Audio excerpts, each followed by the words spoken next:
Hello, this is David Wolfskehl, and I'm here along with Phil Whitman. We are the leadership team of Whitman Business Advisors.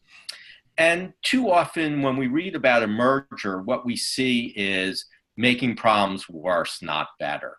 What we'd like to do today is share with you our dozen plus reasons to merge and to make things better for you and your firm. So Phil, why don't you kick us off with one of those reasons? Sure. So I'm going to share with you a little story that really is a big story. It's about a firm that approached us, and originally, like most firms, they said, hey, we'd like to find a firm to merge in with us. We want to grow. The challenge was there were significantly larger firms that were also trying to do the same thing. And despite our showing them, opportunities, they were unable to capitalize on it because they kept losing out to firms that were a little bit larger and much larger than they were. So ultimately what happened, this firm decided to take a meeting, and their challenge was they were looking to build a bench of younger folks so that they could have an exit strategy, a succession plan for themselves. All the while, with them merging up with a larger firm provided them with that securitization of their retirement benefit and monetizing their lifetime of work.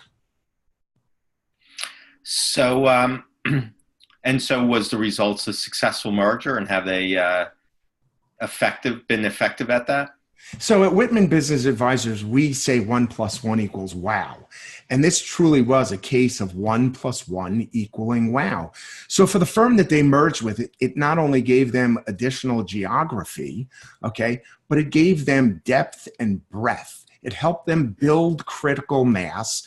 For the smaller firm, it provided them with tremendous cross-selling opportunities because now they were part of a firm that gave them virtually all the different niches that one could ask for. So every center of influence that came to them with an opportunity no longer was the answer, sorry, we don't do that. They were able to tap the expertise of their partners, regardless of whether they were in different offices and different geographies. It truly was 1 + 1 = wow. Great. Thanks, Phil. Something that I'm seeing quite a bit of, and I believe this is a wonderful reason to merge, is in many of medium-sized firms, the biggest rainmaker is also the managing partner. And so that person really helped grow the firm, and now they're stuck doing administrative tasks that oftentimes they tell me they don't love doing. And so what we see at times is when firms merge, all of a sudden that leader gets additional administrative support to help with the marketing, to help with the recruiting, and they start loving what they're doing again and thriving in the new environment because they are doing what they do best. And so I love that reason to merge. So David, you bring up an excellent point. Very frequently in the several thousand merger meetings we have facilitated, we go in, and in a smaller firm, you have partners that are living the E-myth. And what I mean by that is they're truly not executing on the best value use of their time. I mean, how frequently, David, do you go into a firm and you got one partner that heads up technology and another partner that's in charge of HR, and someone else is looking at facilities, and someone else is in charge of marketing, and so on and so on and so on. And now you got all these partners with so much administrative time. Right. And not only do they have so much administrative time, they have administrative time in areas that aren't their strengths. And so even though they put effort and time into it, it's just not what they're great at and not what they love to do. And so if I can go back a second to the story of, the firm that wanted to merge firms in and ultimately merged up.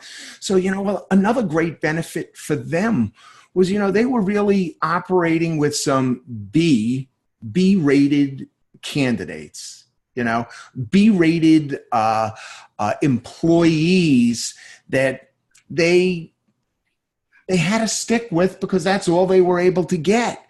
And upon merging with this other firm, all of a sudden, the quality of their staff increased. which meant that the realization on their engagements increased. They became more profitable.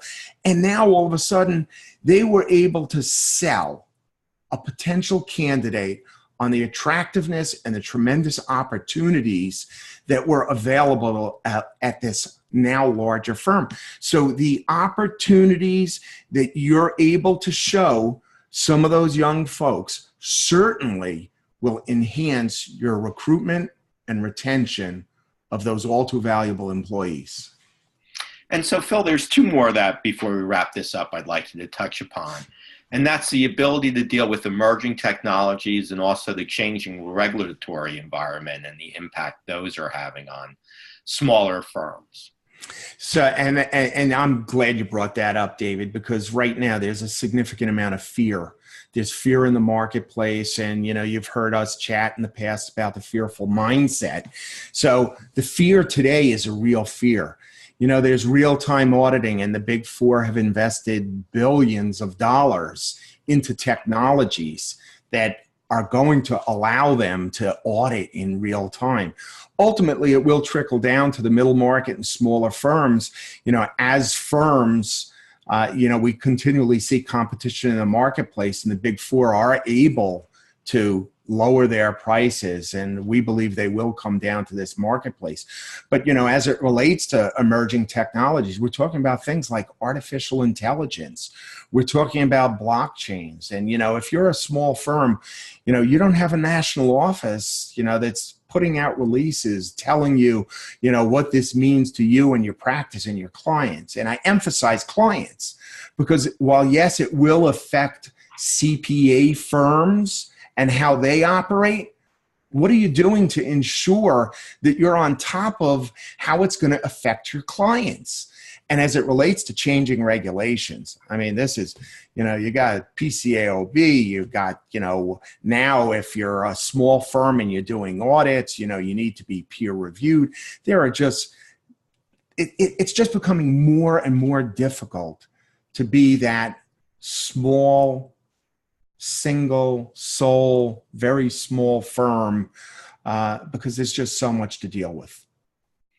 Thanks, Phil. So, merging is a solution, but we think it's important that as a firm, if you're thinking about taking meetings, that you spend some time internally to decide why are you doing this and will this make your issues better, or are you just making them bigger, as we see sometimes in bad mergers? So we're here to help support you. If you have any merger questions, feel free to reach out to either Phil or myself through our vblog email, or just give us a call. This is David Wolfskehl, and thank you very much from both me and Phil. Thank you.